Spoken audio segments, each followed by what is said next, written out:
show, baby, where we talk about being a productive pothead and wonderful people killing it in the industry. Yeah. Ooh, I have a dank-ass guest, and I'm so excited for today. But before we get started, I want to thank our sponsors. Thank you so much, Raw, for being in the building today, curating some dope-ass shit. I'm so excited. So, Bankreaux. Yeah. Woo, Bankreaux. First of all, I've been jigging to your music all day. Tell us about yourself before I start asking you all these deep questions. Man, I'm weird. I just happen to make good music. That's like the best way to capture myself, to be honest with you. Because it's like, I don't know how to describe myself without putting myself in a box. Because I'm literally everywhere with it. Right. Up top. Well, that's true because your music is honestly like on every single level. You can sing, you can rap, you can harmonize. For real. I don't know if it's... I try and sing. I don't really sing like something. Look, I can just make some music. Yo, you have made remixes that I didn't know could be remade, you know? So, like, I've been in my bedroom just getting it, and I'm feeling it, you know? And I'm really excited to kind of dive into what your creative world is like, especially using cannabis. Right, you know? So, obviously, when I first met you, you're rolling up. Yeah, that's a go. And you got the dreads, so dready gang all Have day. Have to. So tell me what it's like to be an artist nowadays in an oversaturated world of artists and using cannabis. How do you stand out? What do you do? I mean, as far as the gas, the rapper weed is what the rappers need. So yeah, I got that on deck all times. But it's like my creative process to stand out from what like everybody else is doing. I just stay true to like what I grew up on versus trying to catch up and do what everybody else is doing. Well, I like that because we actually have a few of the same artists in common, like Andre 3000. Yeah, the GOAT. T.I. The also GOAT. Okay, so Andre 3000, we love you so much. If you're ever watching the show, we love you. Yeah, but, man, give me a feature, something like that. Outkast Aquemini is the greatest album of all time. I will always say that till the day I die. That will be played at my funeral for everybody. So y'all remember that. But, you know, so for you to have that influence, when I read about you, I see that now in your music. Yeah. You know, it's like the updated version of what they had going on, because they like, my thing is they spoke of the struggle, but they still like had the bounce going where you kind of like get lost in the fact that they talking about the struggle and be caught up in the bounce to the point where you uplifted behind that. Right. You know what I'm saying? Which so that's what it's about. Yeah. Well, because you hail really from Georgia. Yeah. You're from Atlanta, you know, but then you've been all over the place. A little bit of everywhere, I feel like. But nowhere important. I ain't been to New York. I ain't been to Cali. Well, we'll go together. Yeah, hey. Please. But, you know, so you have this influence coming from all these different places that you've infiltrated information. Right. And so you've just kind of like soaked it in, and it's like you turned it into your own, which I really appreciate, you know? Yeah. And it's good to have music that literally you can bump on 48, your speakers are about to blow, you know it's over, you're done. I even put my dad onto it. Oh, yeah, it's real. Know? It's a real deal. When my dad likes a song, he will repeat. Yeah. Repeat. Like Chingy, Holiday Inn. Oh, my God. That man played that song on repeat. So now he's playing you on repeat. I appreciate that. Shouts out to him. Shouts out Pop. So you have a new album that just came out. Yeah, Love, Hate, go cop that. It's the hardest thing since hard has ever started. Make sure you check that out. Ooh. Yeah, for sure. I'm so excited because I literally was like, all right, I need to buy this shit right now. Yeah, it's a little bit of everything, you know? Well, and it's one of those albums where it's like not just 2 songs are good. Not just 3 songs are good. All the songs are good. They all bring different elements to what you're doing. So what I want to talk about is how the hell did you get the inspiration for that? And did you use weed? Oh yeah, for shit show. That was a, like I say, as soon as I start my day, I gotta get my vibe right. When I say get my vibe right, we all know what that means. You gotta get right, wake and bake. So like aside from that, the inspiration I just pulled from to make that, like me and my girl had broke up. Like my ex, we had broke up like crazy. It was like some super fucked up bad breakup, you know? Mm-hmm. So at that point in time, I let her have a crib, all that. I was at the studio and just staying there. You're a nice guy. Yeah, that guy. And then she had kids too, so it was like, that kind of situation. Yeah. So boom, I was like, fuck it, you do what you gotta do. I'm gonna get my shit together. Obviously, I always been bouncing back. I ain't never been scared to shake back. So I go to the studio and just been locked in. This album, like I've been working on it since June, but mainly just got recorded in the past 2 months. Okay, so this is all right. I've named him the executioner. Like, you literally, when you have your mind set on something, you seem to just do it. Facts. You know, which has gotten you to where you are now. Right. Which we'll talk about because I have to congratulate you on a bunch of things. Yeah, so I appreciate it. I think that's great. You know, I think that's wonderful that you were able to execute it and just get it done. So your inspiration comes from real life experiences. Facts. Obviously, waking and baking every morning. Super facts. All right, tell everybody what you like to smoke, because you were just rolling up. Oh, yeah, I do not like sativa. I'm so sorry. I don't care if you got shit to do. If you feel like you know what I'm saying? It's people who like, man, I like sativa because it helps me keep going throughout the day. Well, you don't need to smoke weed then. You don't need to smoke weed. I'll be going through some shit, man. My past is fucked up. I need some good gas. I like some indica, mainly, what was the strain I had recently that was fire? God's Breath. Okay. Retarded. Oh, wow, you were able to find that? That is a classic strain that is very hard to find, so I hope that I got somebody. Okay. I'm going to need his number. Yeah, no, for sure. We can do that. That is a very good strain. I mean, and that one's really hard to find in places that are popular like California, Colorado. Right. You know, really hard to find those kind of strains. You know, there are strains that are becoming extinct now at this point. Hey, you need the good stuff, and you'll go through the links to find it. Well, yeah, absolutely. For I know. sure. I'm like looking at this joint every 5 seconds. I'm like, I'm telling you, you and me both. I'm excited. Okay, so basically you have this new album out. You have events coming up. Yeah. And I have to congratulate you right now. South by Southwest, which Yeah. is, first of all, a big, big, big deal no matter where you live in the U.S. Right. You know, all artists try to get involved with that, you know, but you're on there. Right. And it's crazy. I tried for years. Are you ready? Are you ready? Hell yeah. I'm more than ready. I don't think other people are ready. And that's the thing because, like, all right, in Austin, I did a lot of shows for the past couple years out there, but I never dropped a project. So people mainly were, like, getting the vibe off my performance. I never did the same song, set list, nothing like that because I just make music every day. Okay. So, like, next week, I might not feel the same about the song that I just performed. So I'm going to do something different. And now it's just, like, created through like that. So everybody in Austin has like this huge anticipation, but they don't even know what the fuck I'm about to do. They have no idea. So I'm really, to be honest, I'm excited to like see everybody's face. Me too. Yeah, it's about to You're be nice. You're going to see me, my dreads are going to be flying. Yeah, be yours like, and mine both. It's going up.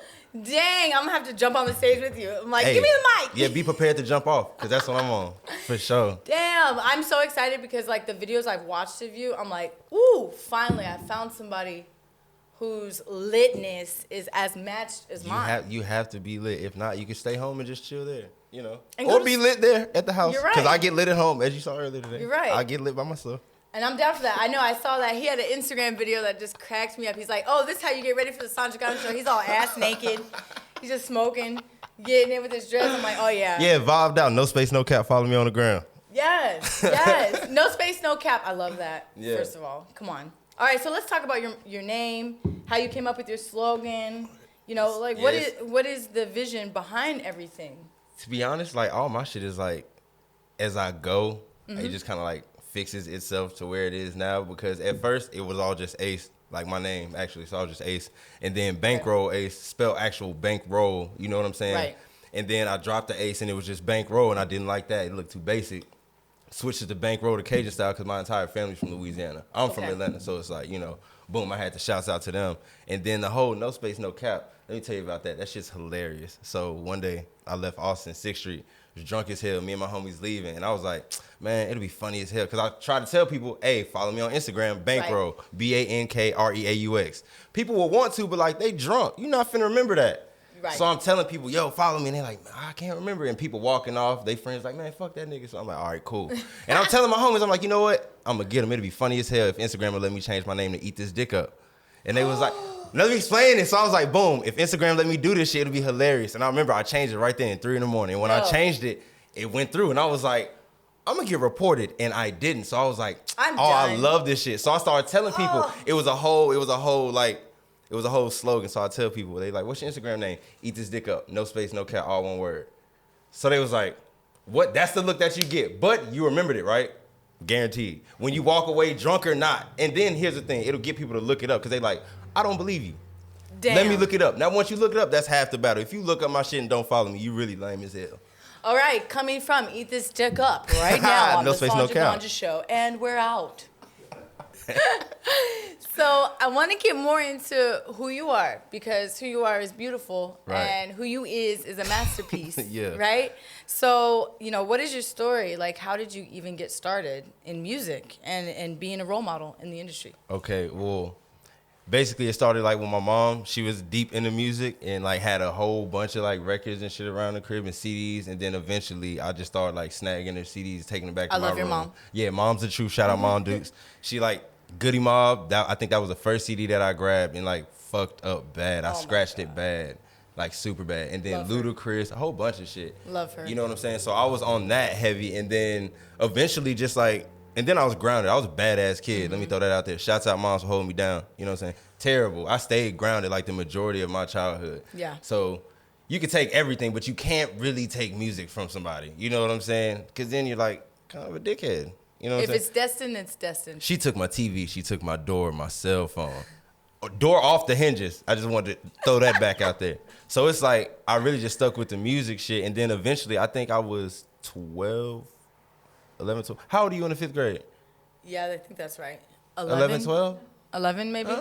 Roughly? 10? 10? I'll say 10 because I was always on the Don't younger be giving end. me math problems on my own show. I got my own problems. I think you're like 10, 11. Yeah, I think I'm like 10 or 11, but I think I wrote like my first rap then, and it was to Andre 3000's Love Below. When he dropped that album, he had like this song on there where it's just like the piano on there, nothing else. And I wrote like a rap. It was corny as shit. But I structured that motherfucker down to the T, and I was like, you know what? I like that. Dang. And then the next rap I wrote when I moved back to Atlanta, because I was in Iowa with my grandma. I moved back to Atlanta. I stayed out there for a little bit. And then when I came back to Atlanta, I heard like the ice cream truck, but it was like a nigga ice cream truck. He had some shit going on in his shit. And I was like, hold up, the beat is fire. So I remember I ended up writing like my first song to the ice cream jingle, and that shit was tough. That shit was tough. So everybody was like, yo, you actually pretty nice with this shit. You might need to fuck with it. Yeah. And I had a homie from New York named Shawan. Shouts out to him too. He was like a battle rap dude. So he was like rapping one day, and then like he had said something like towards me, and I'm like, nigga, please, you in my crib, you got me fucked up. So we started rap battling. For the first 3 rounds, he was beating the shit out of me. But then like, I don't know what happened, but like a switch hit, and then I actually started going crazy to the point where we went like 10 rounds, but everybody in the room was like, yo, this nigga really just beat you, Shawan. Like, what's up? And I'm like, yo, this shit crazy. So I was like, all right, I actually need to fuck with this rap shit. Started like digging deeper and like really stuck to it. Just started freestyling by myself and shit, listening to beats, stayed on that, and then started recording at like 14, 15, I believe. Dang, you were recording that early? Yeah, and then like was recording myself. Wow. Wasn't great. It wasn't great. I was recording on fucking Cool Edit Pro with a Rock Band microphone with a sock on top of that motherfucker. I cannot, because I did the same shit. In the living room. Mom dude, she used to come home and respect the grind too. Are you for real right now? She used to see me in there. She's like, oh, I'm gonna be quiet. I'll go in the room. I'm like, yeah, okay Your then. mom's is a real one. Shouts out, Mom. She is a real one, for real. Yeah, she tried to keep me out of trouble with that. But then after that, I'm not gonna lie, a whole bunch of bullshit started happening. Like, school was straight, but like, that shit, the school I went to, they wasn't fucking with me like talking about. I don't want to throw out like no racial shit. I think they really was not fucking with me. I started getting in trouble for dumb shit. Was this in Iowa or in Atlanta? No, this was in Savannah. I had left. My mom married this dude in the military my freshman year in Atlanta, and we had to move. And I'm not gonna lie, she low key kind of moved me at a pivotal time, but like when you really growing up as a man. But at the same time, if she didn't move me at that time, and I started going through what I was going through, I don't think I would have dug as deep into what I dug into. I probably would have been more on the end of fuck shit, cause she let me stay out there for 1 week before we had dip, and it was my birthday. That's why she let me stay. Okay. So I'm moving around, fucked around, got shot at in my neighborhood, like on some random shit, on some like not even into it with nobody, nothing like that, on some random shit, and like it was a hell of a close experience to the point where I was like, oh man, fuck this shit. Woke your ass Something up. gotta give. Yeah, I'm like, all right, shit real. So it was to the point where it's either if I'm gonna do that, I'm all the way into that, and that's what we doing, or something gotta shake. Yeah. End up going to Savannah with them, and then just really start bubbling with this music shit. End up getting like some equipment with my homies, and we just recorded nonstop. And like, people started getting nice, started doing talent shows and shit, and people were like, all right, y'all getting cool. We started shooting our own videos, which got us more attention in the high school area. But at the same time, like, everybody would say a dream is a dream, and people don't really believe in it. But I always told people, I don't really think this is a dream. This is what I'm going to do. Everybody, like, if you know what you're going to do, you're going to go do it. You know what I'm saying? Once you know that that's what you're going to do, you're going to go do it. So I was telling everybody, that's the move. But then I started getting locked up. And that was like fucked up. Yeah. Like, dumb fucked up. I got locked up for stupid shit. But everybody's stupid. You know what I mean? Right, but I mean like wise. real stupid shit. It wasn't even like some shit that I could even control type shit. And I was like, damn, like one time I feel like the system fucked me on some shit because I got locked up for something. Yeah. They let me out on probation. Yeah. And I say probation because when I went to the probation office, then people was like, you not on file, you not on probation. This was in Louisiana. It was like, you not on probation. I don't know what you want us to do. And I was like, I just left the courtroom. I'm on probation. They was like, you not in the system, so you might as well just leave it alone. You ain't got to tell me twice. So I go back to Texas, come back out here. Yeah, and when I come back out here, 9 months later, me and my homie, we get profiled leaving like an apartment complex in like West Campus. So you in Austin. So you know this ain't even that. And it's during warrant roundup. Oh, shit. So it's like some extra bullshit right before South by. They end up pulling up on us, get us out the car. They just like, as soon as we get in, because they think it's like a stolen car. That's what they say, but it obviously isn't stolen. We got a key to get in there. You know what I'm saying? But I couldn't say anything because once they looked up my name, they said I had a probation violation. And I'm sitting there telling them with who and how. And they like, it doesn't matter. You're going to have to take that up with Louisiana. And I was like, oh, this is that. This is that. So I'm like, all right, I think we can deal with this. Like we can, you know what I'm saying, get some shit square. Hell no. Them people gave me 4 years. They told me they were going to sentence me to 5. But they said we got a deal for it and gave me 4. You did 4? I did 2.5. But I told the people, I'm like, for a 4-year sentence though, I could have did that on my own. I didn't need a lawyer. I did a month in jail and I thought I was gonna fucking rip my hair out, even though everybody went. I'm not gonna lie. No, to be real with you, that was like the best thing that ever happened to me. Good. Okay. Like the best thing, because when I was in there, I like, that's when it clicked for me. I was like, oh, this shit show is not it. When I started seeing like seasons change in prison, I was like, hell no. I'm talking to people and we like, man, you remember last summer when with what? And I'm like, last summer? Damn. I've known you niggas this long. Now I'm like, bro, I gotta go. So when I finally came home, the music, I already had put in my mom before I left that's what I was doing. Everybody I was talking to in jail, I'm like, this is all I'm doing. It's like the music shit. How many songs did you write? Oh, the crazy shit about that, I wrote like 10 to 15 of the little now, have you legal released pads. Them? Not 10, 15 songs, like legal pads worth of music, like the stacks. I was in jail a long ass time. Okay. A long time. Damn. Yeah, so it's like. The inspiration is real. Yeah, and I only recorded one of those songs. All them other shits is like in the trash. Well, that's okay. We're going to do that later. Yeah. And I'm going to be featured on like 3 of them. You feel me? We can. Yeah. It was really like a therapy thing though. But then after that, I ended up getting in a situation where I came to Austin and I just like really stuck out this music shit heavy. Started doing shows and shit and like that's why I'm here now. Well, and this is what people want to hear. They want to hear what you've been able to triumph over so that they can relate to you and then move on from that. Hell yeah. And with that, I mean, damn, you just got mad advice. Don't matter what you do that pulls you down, you will get the fuck up. Yeah, and look, that's honestly what I got from that situation. Because when I got out of jail, everybody who I thought fuck with me didn't really fuck with me like that. But I'm not one of the dudes to come out and be like, oh fuck y'all didn't do whoop de whap. It don't matter. It's not even that it doesn't matter, because it does low key, because it'll make you feel some type of way. But not everybody's going through that, so I can't put that on it. But my thing is though, like, it's just people got to understand like where you at with it mentally and how you fuck with people now. And then it's not their responsibility to take care of nobody. It changes everything. Yeah. So I don't really hold that against nobody. Shout out all my friends who did and didn't. I don't give no fuck. Shout out to them. And with that, we're gonna eat some edibles now. Yeah, I've been waiting on it. The things look nice. Let's get it. All right. And they look fire. They look delectable. So right now, we are going to eat on 50 milligrams per little chocolate from my very good friends in Boston, Kim's Happy Products, which is sent to us in this little Chinese Asian like rice box. Yeah, I like the presentation. I think that's very creative, right? So those of you who are listening in, we've got just plain chocolates that are in the shape of a heart. We also have one that's in the shape of cannabis. There's even the lines and everything. Yeah, very detailed. I'll give them that. I love that. Yeah. I love it. But they're the best. Like, they've been fans of the show for a long time. I love them very much. So shout out to them. And they fuck me up. Yeah. And my dogs. So shouts out to the people in Beantown. I'm going to let you grab one first. We're going to medicate on this before we get into the rest of our questions. Let's go ahead and... we're hot, so it's a little melted. It's okay. We all got cooties, you know. Sure. Oh, this is a heart. It's nice. It's a heart. It's a real heart. You're going to have to lick your fingers. All right, we're eating this in 3, 2, 1. Oh, yeah. Soft, too? Soft, delicious, very good, right? Yeah, no cap.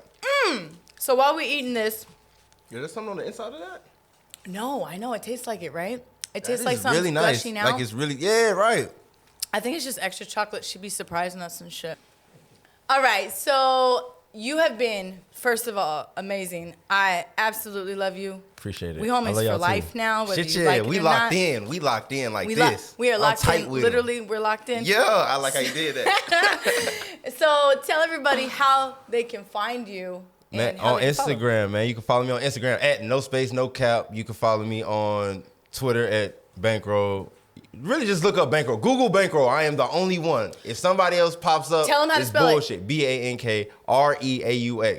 Bankreaux.